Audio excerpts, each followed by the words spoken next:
नमस्कार। आज हम 20वें श्लोक का अर्थ जानने जा रहे हैं। पूर्व श्लोक में यह कहा है कि आत्मा किसी के द्वारा नहीं मारा जाता। इस पर यह जिज्ञासा होती है कि आत्मा किसी के द्वारा नहीं मारा जाता, इसमें क्या कारण है। इसके उत्तर में भगवान आत्मा में सब प्रकार के विकारों का अभाव बतलाते हुए उसके स्वरूप का प्रतिपादन करते हैं। श्लोक 20। न जायते म्रियते वा कदाचिन् नायं भूत्वा भविता वा न भूयः अजो नित्यः शाश्वतोऽयं पुराणो न हन्यते हन्यमाने शरीरे। श्लोक का अर्थ, यह आत्मा किसी काल में भी न तो जन्मता है और न मरता ही है, तथा न यह उत्पन्न होकर फिर होने वाला ही है, क्योंकि यह अजन्मा, नित्य, सनातन और पुरातन है। शरीर के मारे जाने पर भी यह नहीं मारा जाता। जैसे शरीर उत्पन्न होता है, ऐसे यह शरीरी यानी आत्मा कभी भी किसी भी समय में उत्पन्न नहीं होता। यह तो सदा से ही है। भगवान ने इस आत्मा को अपना अंश बताते हुए इसको सनातन कहा है। यह अविनाशी नित्य तत्व पैदा होकर फिर होने वाला नहीं है, अर्थात यह स्वतः सिद्ध निर्विकार है। जैसे बच्चा पैदा होता है तो पैदा होने के बाद उसकी सत्ता होती है। जब तक वह गर्भ में नहीं आता तब तक बच्चा है, ऐसे उसकी सत्ता कोई भी नहीं कहता। तात्पर्य है कि बच्चे की सत्ता पैदा होने के बाद होती है, क्योंकि उस विकारी सत्ता का आदि और अंत होता है। परंतु इस नित्य तत्व की सत्ता स्वतः सिद्ध और निर्विकार है, क्योंकि इस अविकारी सत्ता का आरंभ और अंत नहीं होता।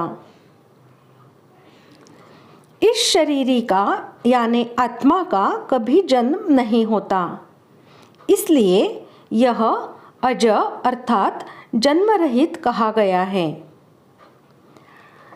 यह शरीरी आत्मा नित्य निरंतर रहने वाला है, अतः इसका कभी अपक्षय नहीं होता। अपक्षय तो अनित्य वस्तु में होता है, जो कि निरंतर रहने वाली नहीं है। जैसे आधी उम्र बीतने पर शरीर घटने लगता है, बल क्षीण होने लगता है, इंद्रियों की शक्ति कम होने लगती है।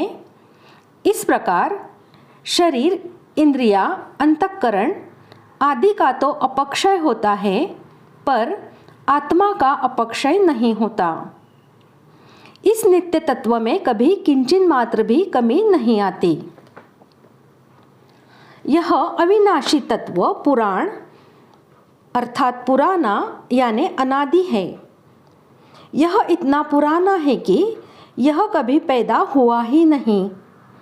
उत्पन्न होने वाली वस्तुओं में भी देखा जाता है कि जो वस्तु पुरानी हो जाती है वह फिर बढ़ती नहीं, प्रत्युत नष्ट हो जाती है।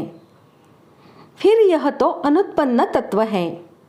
इसमें बढ़ना रूप विकार कैसे हो सकता है।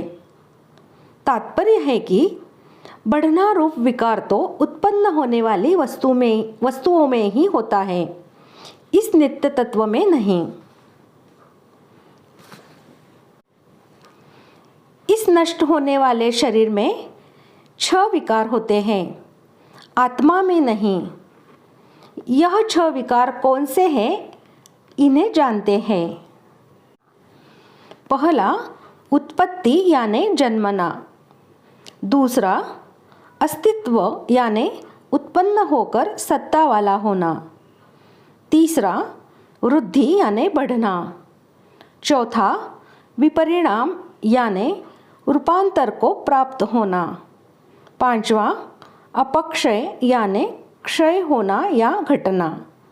और छठा विनाश यानी मर जाना। ये 6 विकार हैं। इनमें से आत्मा को अज यानी अजन्मा कहकर उसमें उत्पत्ति रूप का विकार का अभाव बतलाया है। यह आत्मा 6 विकारों से रहित है, यही बात भगवान इस श्लोक में कह रहे हैं। इस प्रकार आज हमने 20वें श्लोक का अर्थ जान लिया है। अगले भाग में हम 21वें श्लोक का अर्थ जानेंगे। धन्यवाद।